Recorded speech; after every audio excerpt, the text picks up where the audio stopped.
Joining me now is Democratic Congressman Khanna of California. He's the deputy whip of the Congressional Progressive Caucus, and I am very frustrated by this development because it just keeps happening over and over again. Congressman Boebert, your colleague, wouldn't be able to keep a job at any company in America. Not 7-Eleven, not Facebook or Meta, whatever we're calling it, not NBC, nowhere. You wouldn't be able to work anywhere. Why is she allowed to stay in Congress? Well, I share your frustration. The comments were outrageous. At first, I was slightly encouraged that she, unlike some of her other colleagues, actually did apologize on Twitter. And I thought that when she spoke to Representative Omar, she would say, I'm sorry, those remarks were wrong. I understand why that causes Islamophobia. Obviously, she didn't offer that direct apology.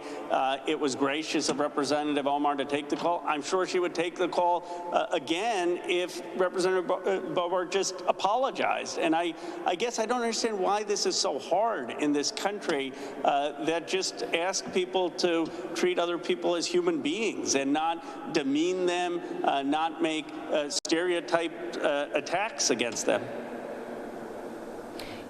That's really a big question right now, isn't it? Right? I mean, why do you think it is that on the Republican side of the political spectrum right now, it is seen as a good thing, a thing that will help you fundraise more money, to dehumanize other human beings, to ostracize other people and treat them as less than human? Why is that a fundraising ploy on the Republican side? That seems to be not a thing that you would even want to raise your kids to do.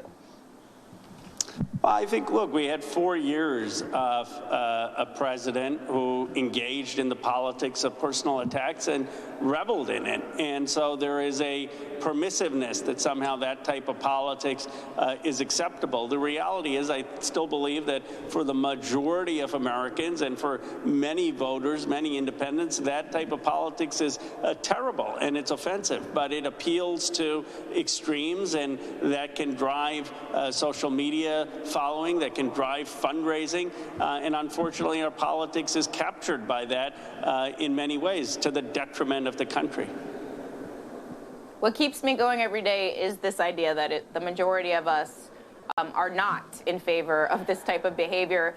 And to that point, do you think that something like censuring Lauren Boebert or stripping her of committee assignments is a step in a direction for the majority of us and everyone else to say this is unacceptable behavior? Is that what needs to happen next? I don't want to prescribe the actual thing, but I certainly think something needs to be done, whether it's a censure or whether it's a collective sense of Congress that these comments were wrong and condemning them. It would be nice if the leader of the Republican Party started out by just condemning it. The thing is, I actually think most Democrats, if Representative Boebert just apologized to Representative Omar, that may have been the end of it. And she had an opportunity to show that she understood that this was hurtful both to Representative Omar, to her constituency, and to the broader Muslim American community. She could have taken a moment to reflect about Islamophobia in this country, reflect about how we all have blind spots, how we all have to overcome certain prejudices. But she didn't take that moment. And I guess the question is there ever going to be a moment where the Republican Party says, let's lead to be appeal to the better angels of what America can be? The Democrats, many of us, are hoping for that. We're wanting for that. We don't want this to be a tit-for-tat, punitive Congress, but they have to meet us halfway.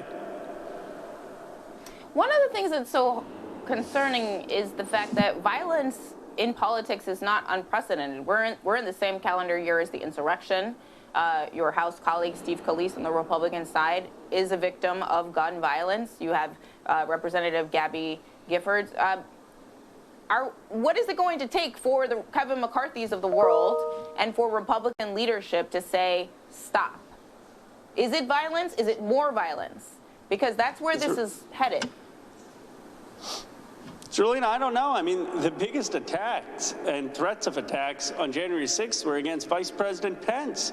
They were against Republicans who were willing to certify Joe Biden's election. So these attacks of violence aren't just directed at Democrats. They're directed across the political spectrum.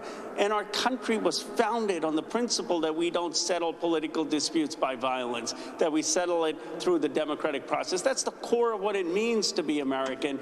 And I just don't understand why these type of things aren't beyond politics. There's got to be a line where we put country first, where we put patriotism first, where we say our personal power doesn't matter more than what this country has stood for 200 years.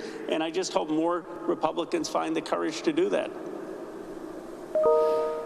You and your colleagues have a lot on your plate right now, speaking of your Democratic colleagues in Congress, because you need to pass a funding bill by Friday or the government will shut down. So what's the most likely course of action to stop that from happening?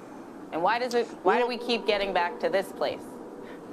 We will pass something. Zerlina, it's hard when we have to pass everything just with Democrats, and there are very few Republicans willing to help us. But we will pass something. Now, I don't know whether it'll be the whole year or whether it'll take us into January. I hope we can get the whole year done. But we're not going to have a shutdown. We're going to pass something to keep the government open and to keep it open through the holidays. The last thing we need at this point, with so much anxiety out there, is for the government to shut down.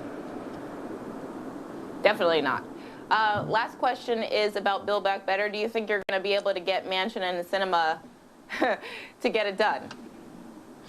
Yes, I do. I've thought that since the president came to Congress and said, I know I can get 50 votes.